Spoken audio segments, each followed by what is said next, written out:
안녕하세요, 낭천입니다. 오늘은 명나라를 말아먹은 F4의 F1, 무종 정덕제에 대해 이야기해보겠습니다. 무좀이라 불리기도 하죠. 그의 정사의 시작은 괜찮았다고 합니다. 불교에 심취하여 범어에 해박했고 일상생활에서 한자가 아닌 범어와 몽골어를 썼다고 합니다. 그도 황제 수업을 받은 황제인 만큼 초반엔 그럭저럭 정사를 폈다고 하죠. 시작부터 막장인 안구는 드물지만. 그치만 중국 황제의 종특인 환관 총애 스킬을 시전, 환관 유군을 총애하여 그가 권력을 지니게 되었지만 반항하자 가차없이 능지처참해버립니다.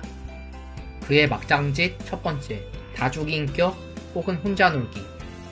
일단 자기 별장에 할렘을 차려놓고 진귀한 동물을 갖다 놓은 건 안군치곤 필수 코스죠.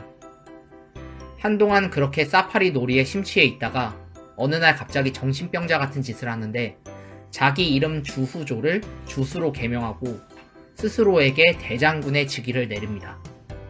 그래, 이것까진 그냥 개그로 넘어간다고 칩시다.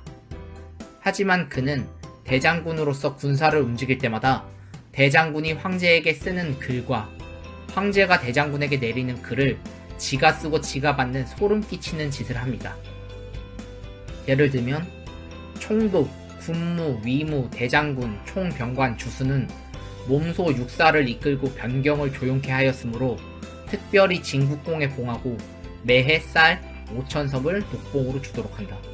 이게 본인이 본인한테 내린 글입니다.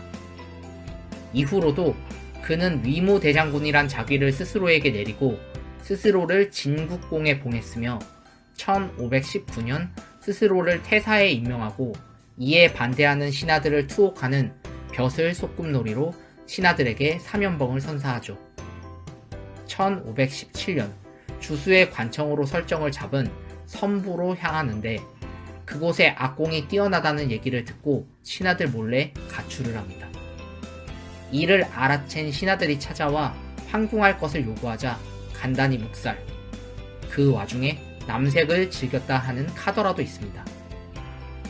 아무튼 선부에 도착했는데 때마침 몽골인과 국경수비대가 충돌하는 사건이 발생합니다.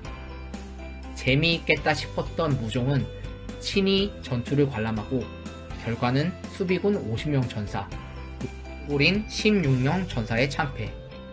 물론 가끔은 대승을 거두었다고도 하니 아주 무능한 인간은 아니었던 듯 싶습니다. 애초에 선부라는 곳이 몽골이 중국으로 쳐들어오는 관문이라 이런 곳으로 휴가를 떠나는 건 중국 통일 왕조 황제들의 고전적인 레파토리였죠. 아무튼 몽골에서 쳐들어왔을 때 본인이 직접 지휘관이 되어 전투를 치렀다고도 합니다.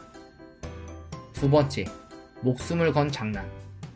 이후 친척 왕랑이 반란을 일으키자 어찌어찌 진압이 되었는데 심심했던 그는 본인이 잡기 위해 다시 풀어줬다가 잡는 개그쇼를 펼칩니다. 또 여기서 그의 잠재된 인격인 대장군이 발휘가 되고 그는 진압을 위해 난징까지 가는데 진압 후 갑자기 다시 본래 인격인 황제로 돌아와 낚시와 뱃놀이를 하며 유유자적한 황제 노름을 시전. 여기까진 유쾌했는데 물놀이 중에 물에서 빠져버리고 결국 그 영향으로 죽게 됩니다.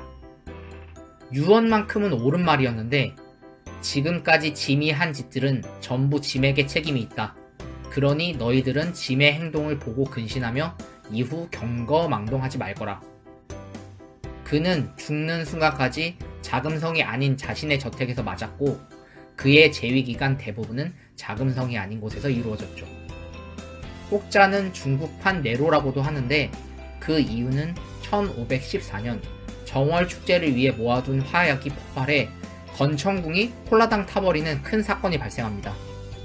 그때 그는 신하들에게 황제의 위엄이 가득 담긴 명언을 남기는데 멋진 불꽃이로고. 이후 건청궁을 새로 짓기 위해 전국에서 100만 양을 걷어들입니다. 사실 네로의 불꽃놀이는 소설 쿠오바디스에서 나온 얘기고 역사적 근거가 거의 없다는 점에서 오히려 네로가 불쌍해지는 별명이라고 할 수 있겠습니다. 중국 드라마나 소설에선 그에 대해 우호적인 시각으로 묘사하는 경우가 종종 있는데 아주 가끔 보이는 총명한 기질이 있었기 때문입니다. 그리고 그는 평민이었다면 그저 놀기 좋아하고 성격 유쾌한 호인이었겠지만 문제는 이 인간이 황제였다는 것. 그럼에도 불구하고 후에 서술하게 될 만력제에 비하면 그래도 자금성을 떠나 있었지만 상주문은 크던 작던 꼭 보내라고 지시해서 업무는 처리했다는 점은 크게 살만합니다. 하지만 그의 병크는 산동, 사천, 강서 등에서 굶주린 백성들의 난이 자주 일어나고 치번과 신호의 난이 일어나는 등의 결과를 야기하게 되었고, 또한 포르투갈이 내항을 시작하는 등 국내외가 어수선한 상황에서 이루어졌던 것이라 명나라의 기둥에 도끼질을 시작한 것이라 할 수 있습니다. 그의 재위기간은 대략 중종 재위기간 전반기와 겹치는데 황제가 없는 자금성에서 환관이 국사를 주도하고 있다는 점을 알고 이 환관들에게 로비를 하는 등 적절히 이용하면서도 환관의 폐단을 다시 한번 논의하는 등의 모습을 보이기도 합니다. 그리고 워낙 황제 얼굴 보기가 힘들어서 황제 사정을 북경의 행인에게 물어보는 에피소드도 생기는 등 여러모로 명국행 사신이 골치 아팠던 시기였다고 하네요.